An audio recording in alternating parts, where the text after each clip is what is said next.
What's happening? Yeah, so it's a twofold story, really. It's part of my faith journey and part a moment on that faith journey while I was in Antigua. So I was best mate at a friend's wedding in Antigua. So I knew I had to go to the wedding because I was best man. And it was about $5,000 for this all-inclusive 5-star jobby for 2 weeks. And I was like, I can't afford that, but I know I've got to go. So I was stressing out about it. But I thought, look, just going to book an Airbnb and some flights. And then at least that way I know I'm in. So I'm in. And then when I got there, I was able to sneak into the hotel that everyone else was staying at. First night. At this point, I've been sober for 9 months. Life was good. I was feeling happy. Everything was progressing along nicely. Like, I've gone up to the bar, said, excuse me, mate, have you got any non-alcoholic beers? He was like, this is Antigua. We got rum or we got rum. And the trouble is, when you're on a good path and you're new to it all, you get a bit like complacent and cocky. You start thinking, life's good, man. I've done 9 months. I can have a drink. I'm on holiday. Or I'll just drink on holidays. Then it'll be fine. So I've had this drink. And then anyway, I was the last one up. The barman had to tell me he had to go home. And then essentially I started playing up. I won't go into the ins and outs of it all, but I've destroyed my mate's hotel room. So he's mega pissed off with me. And in the morning when we went to the gym and I'm still drunk. So I'm knocking over all these coffees and he's just come up to me and he's gone, mate, just go home. Now he meant Airbnb, but I felt like he was telling me just go back to England. And basically I've been chucked out of my house. The whole sense of home and place is something that like it cuts through to my core straight away. And you know when you're hungover and you're still drunk and overly emotional and all of this stuff. So I'm now walking back to the Airbnb and it's absolutely pissing it down with rain. Walking through this long reeded grass to get there through the middle of nowhere. I don't really know where I'm going or where I am because it was like the second day of the holiday and it was warm, it was hot, rain was coming down on me. It was really thick rain, but I felt like I deserved it. I felt like I'd needed it. I felt like I was being washed. It was like a shower. I felt filthy. Gone from 9 months of everything going like really nicely to then in that moment I just felt like an absolute piece of So I thought, right, you know, I'm just going to sit down in this rain. I'm just going to sit here and I don't know why. I need to be cleansed. That's essentially how I feel. And I started going to church in North Wales. So I know it sounds nuts. I just cried out, like, what do you want from me? Like, honestly, like I try my hardest and then it's just not good enough. I keep up and I don't know what to do. So I was just sitting in this rain and then these animals, and I know this sounds nuts, they just came and sat round me. And I'll tell you the why. It's because my Airbnb was next to this farm. So these animals were chilling in the road. So when a car's come across the road, they've moved out of the road and they've seen this geezer on the floor crying and they've just gone round him.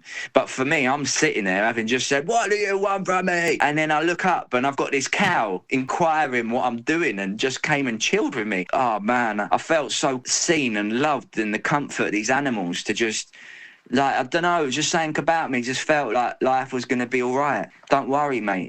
We're here. We're all in this together. No matter who we are, no matter what animal you are, we've got this. So then I was in this church in North Wales. I've gone there, and this geezer's read out Isaiah, where it says the cow will sit down with a calf, and the lion will sit down with a snake, and the boy will guide them away. And honestly, mate, I just broke out crying because I felt like this geezer was saying, you'll go to Antigua and you'll sit down, and these animals will sit round you, and Jesus will guide you away. That's basically how it sounded in my head when he was delivering this sermon on that scripture. So I got baptized shortly after. Just because it was like, whoa, okay, man. So then I started the whole healing process of art, essentially. Like, why I even wanted to make music in the first place. It wasn't wholesome. I'd write songs because it was how I'd processed my emotions. And they weren't, generally speaking, negative emotions. They were the stuff driving it. And then I wanted to be rich and famous because I wasn't rich growing up and my mates had all this stuff that I didn't have. I wanted to be famous because no one paid me much attention at home and I just wanted validation to say that I am the bollocks, mate. It wasn't like a healthy, balanced view of being appreciated. I wanted it all. I wanted like to be admired and adored. So that's why I went after it. And I got that. I was able to like walk in Selfridges and buy anything that I wanted and not have to look at a price tag. And then I could give friends all this free stuff that I was getting. So I was the bollocks. But then it all came crashing down because everything in my life was built on nothing. It was just floating in the air. So when I started reading the Bible and it talks about cornerstones and foundations and building strength from rock, it really resonated with me, that parable about the seeds being grown in the rich soil rather than the cracks in the rock. Like, that one just resonated with me so much. So I realised that I've got to like start from scratch here and just really build everything up from a solid foundation. This is a firm foundation, the rock on which I'm formed. Like these sort of songs and lyrics that enter in my life, like they really meant something to me. And then after everything I just mentioned about like the art, the music being formed from such an unhappy place, I realised that it weren't good for me. And if I'm going to heal, like, I just need to stop that, really. So I was pivoting into comedy because I've always been able to make people laugh, and I enjoy that. And for me, making people laugh is a gift. I'm giving something. It's not about me. It's about them laughing. Own the room and bring everyone together and have a laugh. That felt like growth and healing, like a positive thing to do. So then I've gone to this worship night. I've gone into Christchurch and people ask me what I do, and I'm saying that I do stand-up comedy because I'd done a gig at that point and I smashed it. It was brilliant. And I've gone to this worship night, gone home, and I wrote this song about Jesus, and I was like, wow, is this what you want from me? And then I got into Nashville, and then it's just sort of cemented more of that, is this what you want me to do kind of scenario, because it just filled me with love of storytelling again and the power of it and how it can heal. Like, it's actually a beneficial thing. It doesn't have to be about the self. You can keep it very simple, just about storytelling, an acoustic guitar, and an interesting perspective. That was, for me, Nashville in a bottle. Plus, put some Jesus in there, happy days. I felt charged. I came back and I was like, right, if this is what you want from me, let's have it. So I was trying to finish this song off, and at the time I'd written this word, Reno. It didn't really mean anything to me at the time. Sometimes when you write a song, you're trying to just fit something in for your melody. So you might just say like, da-da-doo-doo.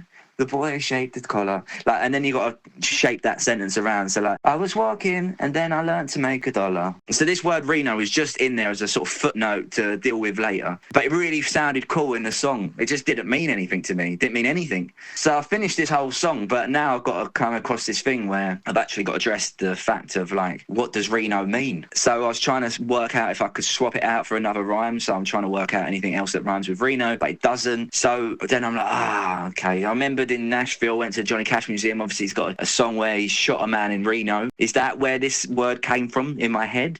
Is that a big enough hook for me to use in a song called Reno, just because it mentions it in a Johnny Cash song? The song kind of sounds a little bit Johnny Cashy. Maybe that's enough. But then, last resort, what I do sometimes when I'm mainly writing poetry, because the trouble is it makes you sound more clever than you actually are, is if I can't work out a meaning for the word, I will use Google to give me a meaning of that word. So I thought, I give in. This is the last resort, and I really want Reno to work because it just sounds really cool, and I don't want to swap it out for something else. So hopefully Google will now tell me Reno means something that I can use in the song.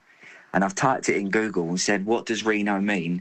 And it's told me that Reno is Latin, Renatus, for born again. And I just broke down crying in my bedroom. Wow. Absolutely wow. You couldn't write that.